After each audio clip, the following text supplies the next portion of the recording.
2019 के विधानसभा चुनाव से पहले चौटाला परिवार की एक और पुत्रवधू हरियाणा की राजनीति में एंट्री कर गई थी। नाम है सुनैना चौटाला। नाम तो आपने सुना ही होगा। नैना चौटाला और सुनैना चौटाला के बीच भले ही रिश्ता देवरानी जेठानी का हो, लेकिन राजनीति में अलग होने के कारण अब दोनों एक दूसरे के विरोधी खेमे में खड़े हैं। दोनों की ही शिक्षा हिसार से हुई है। सुनैना चौटाला को इनेलो ने महिला प्रकोष्ठ की प्रदेश महासचिव बनाया था। डबवाली विधानसभा सीट से विधायक नैना चौटाला के सामने। नमस्कार, स्वागत है आपका एसएनए में भारत आज का वो शो जो खबरों का विश्लेषण करता है। खबरें होती कौन सी हैं? खबरें होती हैं वो राजनीति से जुड़ी, वो व्यक्ति विशेष से जुड़ी जिनके बारे आप जानना चाहते हैं।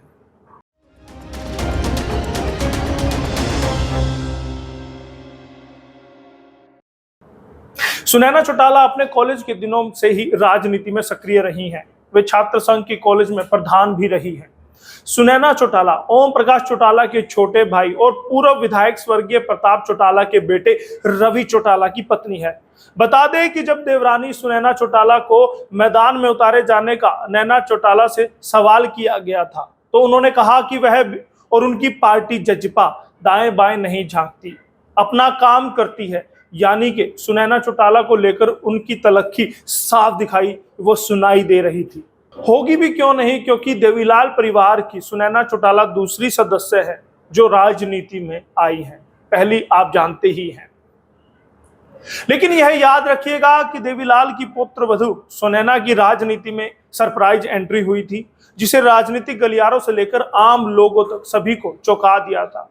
तब इसे इनेलो का तुरुप का पत्ता भी कहा गया था। सुनैना देवीलाल परिवार की दूसरी महिला है जो लगातार सक्रिय राजनीति में आई है। इससे पहले वर्ष 2014 के विधानसभा चुनाव में सुनैना की जेठानी नैना राजनीति में आई थी, जो हल्का डबवाली से विधायक बनी। उस समय जेठानी के चुनाव प्रचार में देवरानी खास मौकों पर नजर भी आई थी, लेकिन तब सुनैना पिछले दरवाजे से राजनीति में एंट्री करा इनेलो ने एक बड़ा दांव खेला था। अब सुनैना चौटाला के परिवार और प्रारंभिक जीवन के बारे में भी जान लेते हैं। सुनैना मूल रूप से तहसील बरनवाला हिसार के गांव दौलतपुर खेड़ा की रहने वाली है। प्राथमिक शिक्षा रोहतक के एक निजी स्कूल में हुई। बाद में एफसी कॉलेज हिसार में दाखिला करवाया। ग्रेजुएशन करने के बाद एमए अंग्रेजी से की। वर्ष 1995 में कॉलेज छात्र संघ की वो प्रधान बनी, जैसा मैंने आपको पहले भी बताया। सुनैना के पिता ईश्वर सिंह लांबा है, मां बिमला देवी। बारी बारी से वो गांव के सरपंच बन चुके हैं। करीबी रिश्तेदार प्रताप सिंह लांबा विधायक भी रह चुके हैं। सुनैना भी जेठानी की तरह शूटिंग का शौक रखती हैं। वे राष्ट्रीय स्तर पर खेल चुके हैं। इसके अतिरिक्त फुटबॉल खेलना भी उन्हें पसंद है। सुनैना सालों से पैदल सालासर जाती रहती हैं। हर 6 माह में 15 दिनों की धार्मिक यात्रा करती है, यानी कि वो धार्मिक महिला है और हर 6 महीने में कहीं ना कहीं तीर्थ यात्रा पर होकर आते हैं। स्वस्थ रहने के लिए रोजाना योग करते हैं। देश के बड़े राजनीतिक परिवार से ताल्लुक होने के बावजूद वह हमेशा राजनीति से दूर रहती हैं, यानी राजनीति में आने से पहले वो राजनीति से दूर रहती थी। हालांकि देवीलाल के विचारों से वो खासी प्रभावित हैं। देवीलाल के किए कार्यों में सबसे अच्छा उन्हें बुढ़ापा पेंशन लगता है। सुनैना का कटाक्ष सरकार ने घर घर पहुंचा दी है शराब। 2020 में इनेलो महिला विंग प्रदेश महासचिव सुनैना चौटाला ने जेजेपी बीजेपी सरकार पर निशाना साधते हुए कहा था, दुष्यंत चौटाला जैसी संगति में गए हैं, उसका असर पड़ना स्वाभाविक था। सत्ता में आने से पहले जेजेपी और बीजेपी ने कहा था कि गांवों के शराबों के ठेकों को हटवा देंगे, लोगों को नशा मुक्त करेंगे। वहीं अब घर घर शराब बेचने की प्रक्रिया सरकार ने शुरू कर दी है और युवाओं को नशे की दलदल में खुद ही धकेल रहे हैं। वहीं इनेलो पार्टी का सत्ता में न आने पर भी उन्होंने बात की थी। उन्होंने कहा कि पारिवारिक झगड़ा है और जब परिवार में कलह बढ़ता है तो कोई भी परिवार उबर नहीं पाता, यानी कि परिवार का कोई भी सदस्य उबर नहीं पाता। ये उन्होंने इनेलो के परिप्रेक्ष्य में कहे थे। इलाहाबाद उपचुनाव में अभय के लिए किया था जोरदार प्रचार। बात 2021 की है, जब पार्टी की तरफ से उम्मीदवार अभय चौटाला उपचुनाव में बनाए गए थे और तब सुनैना चौटाला ने जोरदार प्रचार किया था, जो इलाहाबाद से लगातार चौथी बार चुनाव लड़ रहे थे। इलाहाबाद उपचुनाव से पहले सुनैना अभय के पक्ष में महिला मतदाताओं को लामबंद करने के लिए नियमित रूप से ग्राम स्तरीय बैठकें करती थी। यानी कि वो गांव में जाती, हाथ जोड़कर परिवार की दूसरी बहू को मतदाताओं से अभय का समर्थन करने का आग्रह करते देखा गया था। यानी कि सुनैना चौटाला को हाथ जोड़कर वोट मांगते हुए देखा गया।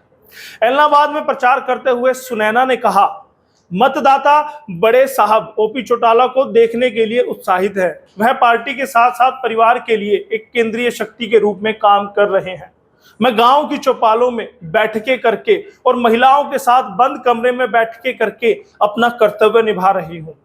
कहा, महिला मतदाताओं का 3 कृषि कानूनों के बारे में स्पष्ट दृष्टिकोण है और उपचुनाव में भाजपा और कांग्रेस के प्रत्याशियों को सबक सिखाने के लिए पूरी तरह से जनता तैयार है। ऐसे अपने भाषणों में उन्होंने बातें कही थी। जानकारों का दावा है कि इनेलो सुप्रीमो ओम प्रकाश चौटाला के छोटे भाई दिवंगत प्रताप सिंह चौटाला के बेटे रवि के चचेरे भाई अजय और अभय के साथ हमेशा खट्टे मीठे रिश्ते रहे हैं। यानी कि उनके पति रवि चौटाला के अपने भाइयों से ज्यादा अच्छे संबंध नहीं रहे।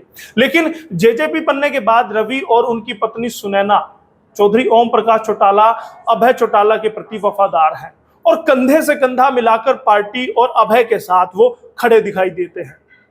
सम्मान दिवस की तैयारियों को दिया था अंतिम रूप। इनेलो द्वारा स्वर्गीय देवीलाल की जयंती पर हर साल कार्यक्रम किया जाता है। 25 सितंबर 2022 को आयोजित फतेहाबाद में सम्मान समारोह को लेकर सुनैना चौटाला ने हलके के विभिन्न गांवों के दौरे किए। सुनैना चौटाला ने कहा कि वह स्वर्गीय देवीलाल की जयंती पर फतेहाबाद में आयोजित सम्मान समारोह का निमंत्रण देने के लिए आए हैं।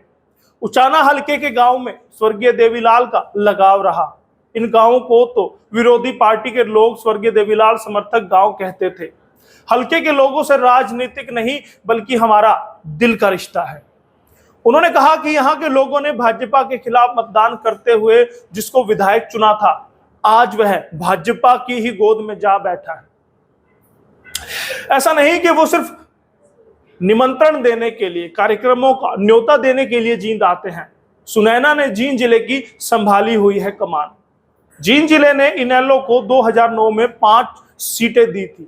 जींद को इनेलो का गढ़ भी कहा जाता है। 2014 में जींद से 3 विधायक इनेलो के बने थे। इनेलो से अलग होकर जेजेपी पार्टी बनने के बाद इनेलो को इसका नुकसान हुआ है। 2019 में जींद से कोई विधायक नहीं बना, बल्कि वोट प्रतिशत भी जिले में इनेलो का कम हो गया। आज जींद जिले के जेजेपी के सबसे अधिक 3 विधायक हैं, यानी कि 10 विधायकों में से 3 विधायक अकेले जींद से हैं। अब इनेलो को जींद में फिर से मजबूत करने के लिए सुनैना चौटाला ने कमान संभाल ली है। गांव में उनको सुनने के लिए विशेषकर महिलाओं की संख्या अधिक होती है, जिससे लगता है कि वह इनेलो के लिए लोगों को, महिलाओं को दोबारा से जोड़ने का काम कर पा रहे हैं। सुनैना की वजह से इनेलो स्वाभाविक तौर पर मजबूत हुई है, लेकिन उनकी असली अग्नि परीक्षा तो 2024 में होगी। तब देखेंगे कि क्या सुनैना विधायक बन पाएंगी, क्या पार्टी को मजबूत कर वो जिता पाएंगी, क्या वो इनेलो की सरकार बनाने में कोई सक्रिय भूमिका निभाएंगी। क्योंकि जैसी उनकी शख्सियत है तो यही लगता है कि उनका राजनीतिक भविष्य उज्जवल है। आपके सुनैना चौटाला के बारे क्या विचार है हमें जरूर बताइएगा, और एसएनए के बारे आपके क्या विचार है वो भी कमेंट में हमें जरूर बताइएगा। बहुत बहुत धन्यवाद करूंगा। कैमरे पर दीपक कुमार हैं और आपके लिए खूबसूरत सी स्क्रिप्ट लिखी पूनम दुबे ने, और कैमरे पर मैं यशपाल कंचन एसएनए से।